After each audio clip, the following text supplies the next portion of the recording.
ഒരിടത്ത് ഒരു കർഷകനുണ്ടായിരുന്നു. അദ്ദേഹവും ഭാര്യയും വലിയ ബുദ്ധിമുട്ടില്ലാതെ ജീവിക്കുകയായിരുന്നു. അവർക്കൊരു സ്വർണ്ണ മോതിരം ഉണ്ടായിരുന്നു. അതൊരു ഭാഗ്യമോതിരമായിരുന്നു. അത് കൈവശം വച്ചിരിക്കുന്നവർക്ക് എപ്പോഴും ജീവിക്കാൻ ഒരു ബുദ്ധിമുട്ടും ഉണ്ടാകില്ലായിരുന്നു. പക്ഷേ അവർക്ക് ഇക്കാര്യം അറിയില്ലായിരുന്നു. ഒരു ദിവസം ഒരു ചെറിയ തുകയ്ക്ക് അവർ ആ മോതിരം വിറ്റു. കുറച്ച് പണം കിട്ടിയാൽ കുറച്ചുകൂടി നന്നായി കൃഷി ചെയ്യാം, അതിൽ നിന്നും നല്ല വരുമാനമുണ്ടാക്കി സുഖമായി ജീവിക്കാം എന്നായിരുന്നു അവർ കരുതിയത്. എന്നാൽ മോതിരം നഷ്ടപ്പെട്ടയുടനെ അവർ കൂടുതൽ ദരിദ്രരായി തീർന്നു. ഒടുവിൽ അവർക്ക് ഭക്ഷണം പോലും ഇല്ലാതായി. മോതിരത്തിന്റെ വില അവർക്ക് അപ്പോഴാണ് മനസ്സിലായത്. പക്ഷേ എന്തു ചെയ്യാൻ, മോതിരം വിറ്റുപോയില്ലേ. അവരുടെ വീട്ടില് ഒരു നായയും ഒരു പൂച്ചയും ഉണ്ടായിരുന്നു. യജമാനൻ ദാരിദ്ര്യത്തിലായതോടെ അവർക്കും വിശന്നിരിക്കേണ്ടി വന്നു. അതോടെ രണ്ട് മൃഗങ്ങൾ ഒരുമിച്ച് അവരുടെ ഉടമസ്ഥർക്ക് പഴയ ഭാഗ്യം എങ്ങനെ തിരികെ നൽകാമെന്ന് ആലോചിച്ചു തുടങ്ങി. ഒടുവിൽ നായയ്ക്കൊരു ബുദ്ധി തോന്നി. അവർക്ക് അവരുടെ ഭാഗ്യമോതിരം തിരികെ ലഭിക്കണം. അവൻ പൂച്ചയോട് പറഞ്ഞു. പൂച്ച ചോദിച്ചു, മോതിരം ലഭിക്കുക എളുപ്പമാകുമെന്ന് തോന്നുന്നില്ല. അത് പുതിയ ഉടമസ്ഥർ ശ്രദ്ധാപൂർവം ഒരു പെട്ടിയിൽ വെച്ച് പൂട്ടിയിരിക്കുവല്ലേ. അവിടെ നിന്നും ആർക്കും അതെടുക്കാൻ കഴിയത്തില്ല. അതിനൊരു വഴിയുണ്ട്. നീ ഒരു എലിയെ പിടിക്കണം. നായ പറഞ്ഞു. എലി ആ പെട്ടിയിൽ ഒരു ദ്വാരമുണ്ടാക്കി മോതിരം പുറത്തെടുക്കണം. അവൻ അത് ചെയ്യാനാകില്ലെന്ന് പറഞ്ഞാൽ നീ അവനെ കടിച്ചു കൊല്ലുമെന്ന് പറയേ. അതോടെ അവൻ അതനുസരിച്ചോളും. ഈ ഉപദേശം പൂച്ചയ്ക്കും ഇഷ്ടപ്പെട്ടു. പറഞ്ഞതുപോലെ തന്നെ പൂച്ച ഒരു എലിയെ പിടിച്ചു. പിന്നെ അവൾ മോതിരമുള്ള വീട്ടിലേക്ക് യാത്രയായി. നായ അവരുടെ പിന്നാലെ ചെന്നു.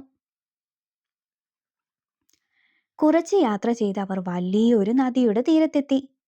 ആ നദി കടന്നു വേണം മോതിരമിരിക്കുന്ന വീട്ടിലെത്താൻ. പക്ഷേ പൂച്ചയ്ക്ക് നീന്താൻ അറിയില്ലായിരുന്നു. അതുകൊണ്ട് നായ അവളെ തന്റെ പുറകിലേറ്റി നീന്തി തുടങ്ങി. അങ്ങനെ അവർ നദി കടന്ന് അക്കരെ എത്തി. പൂച്ച എലിയെ പെട്ടിയിരിക്കുന്ന വീട്ടിലേക്ക് കൊണ്ടുപോയി. നായ നദിക്കരയിൽ അവർക്കായി കാത്തിരുന്നു.